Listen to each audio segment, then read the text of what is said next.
पहले जिन लोगों ने ताली बजाई उनके लिए मैं तहे दिल से शुक्रिया अदा करता हूं, और जिन लोगों ने ताली नहीं बजाई उन पे मैं भारी हूं।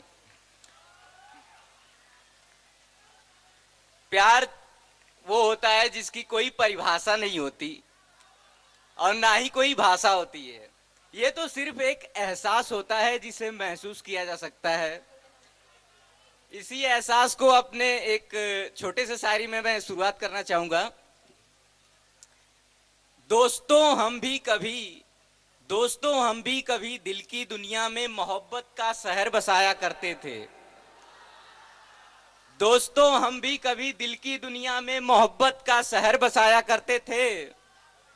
वो तो कभी पास आए नहीं, वो तो कभी पास आए नहीं, मगर फिर भी हम दुनिया से उनको छुपाया करते थे।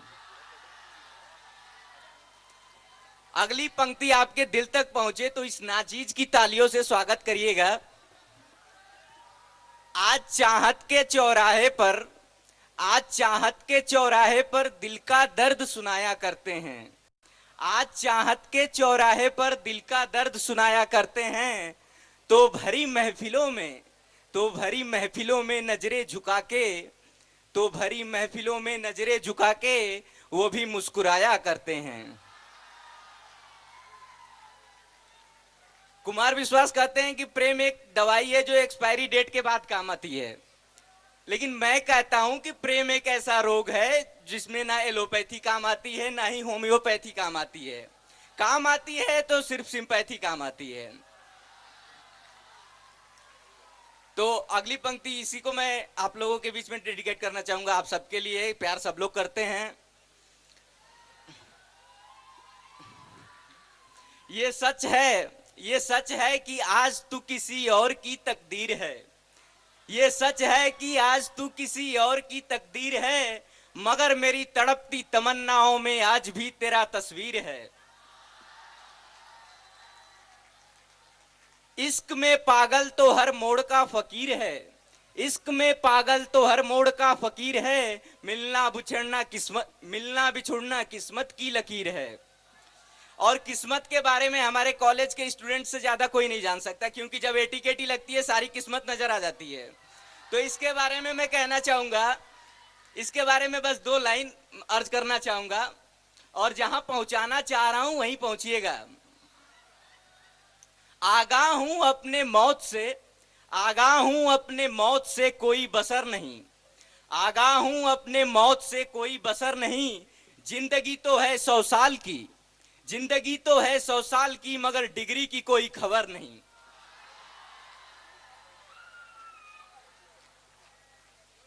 आजकल तो प्यार के पैमाने बदल गए हैं। लोग प्यार को एक फोटो समझते हैं जिसमें हर रोज फ्रेम चेंज करते रहते हैं। तो उसके बारे में मुझे आप ही लोगों के बीच में मुझे एक ऐसा शख्स मिला जिसका मैं नाम नहीं जानता हूं।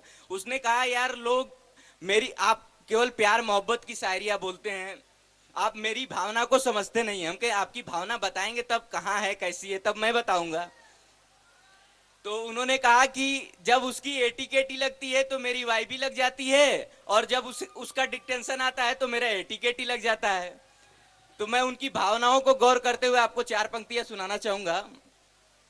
लहरों में डूब जाऊंगा लहरों में डूब जाऊंगा, तूफानों से उबर जाऊंगा। लहरों में डूब जाऊंगा, तूफानों से उबर जाऊंगा। आंधियां चलेंगी तो सवर जाऊंगा। आंधियां चलेंगी तो सवर जाऊंगा। मैं तेरा जुल्फ नहीं कि बिखर जाऊंगा।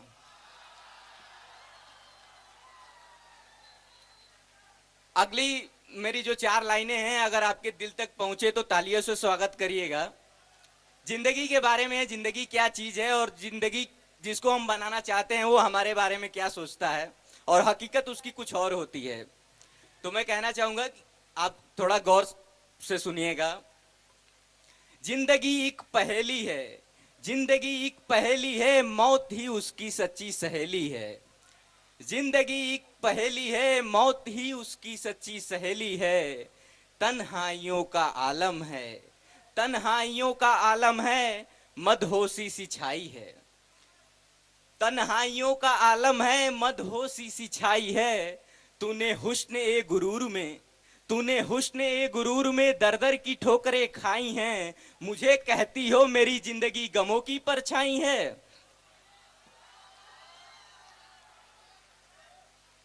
प्यार मोहब्बत इश्क तो हमारे जिंदगी के बीते हुए कल के कुछ हसीन पल होते हैं, इसलिए मैं इसकी गहराई में आपको नहीं डुबोना चाहता हूं,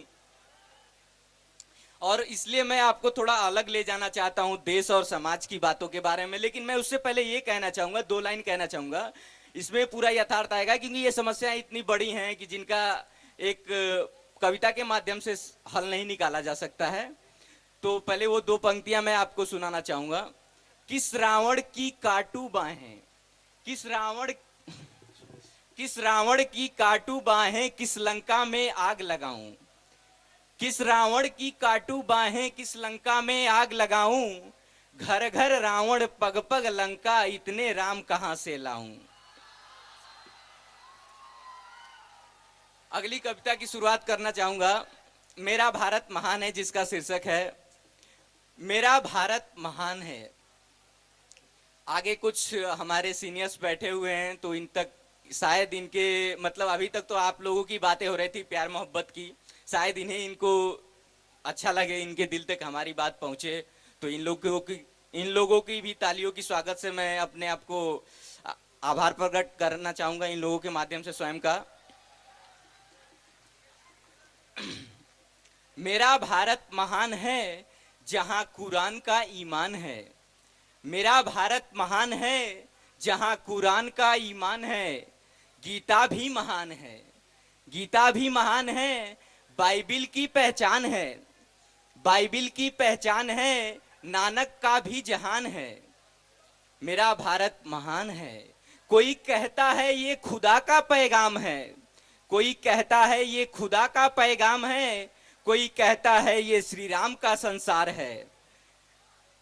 कोई कहता है ये खुदा का पैगाम है, कोई कहता है ये श्री राम का संसार है। फिर क्यों बेच रहे मर्यादा और ईमान है, फिर क्यों बेच रहे मर्यादा और ईमान है। धर्म और मजहब के नाम पर हो रहे मासूमों के कत्लेआम हैं। धर्म और मजहब के नाम पर हो रहे मासूमों के कत्लेआम हैं। मेरा भारत महान है। अगली पंक्ति, इसकी 4 लाइनें सुनाते हुए मैं आगे बढ़ना चाहूंगा। बीच में काफी सन्नाटा छाया हुआ है, लोगों को आजकल देश और समाज की बातों में कुछ फर्क नहीं अंतर आता, क्योंकि ये अभी तक मोहब्बत में ही डूबे हुए हैं। और इनसे मैं तालियों से स्वागत करने के लिए कह भी नहीं सकता, क्योंकि ये इससे बाहर नहीं आ सकते। कब्र और शमशान जुदा हैं, कब्र और शमशान जुदा हैं, मगर जनाजे और अर्थी के कफन में, मगर जनाजे और अर्थी के कफन में एक ही धागे का रुमाल है। इसी जमी पे मिलता मिटता हर किसी का नामो निशा पहचान है। इसी जमी पे मिलता हर किसी का नामो निशा पहचान है। फिर क्यों बन गए मजहबी बेईमान हैं। मेरा भारत महान है। अम्मी आई में माँ की ममता का एक ही एहसास है। अम्मी आई में माँ की ममता का एक ही एहसास है।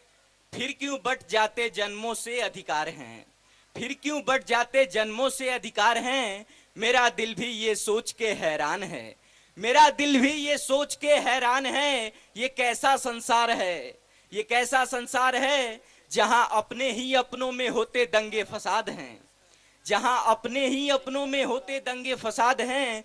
जिसकी जड़ें हर रोज बनाती एक नया कसाब हैं, जिसकी जड़ें हर रोज बनाती एक नया कसाब हैं।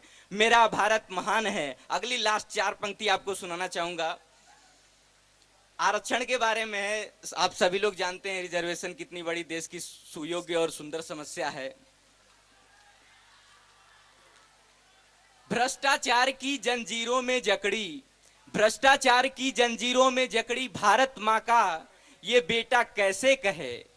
भ्रष्टाचार की जंजीरों में जकड़ी भारत माँ का बेटा ये कैसे कहे कि आरक्षण की आग भी कितनी खतरनाक है, कि आरक्षण की आग भी कितनी खतरनाक है, जिससे हर रोज हो रहा मेधा का नैतिक बलात्कार है, जिससे हर रोज हो रहा मेधा का नैतिक बलात्कार है।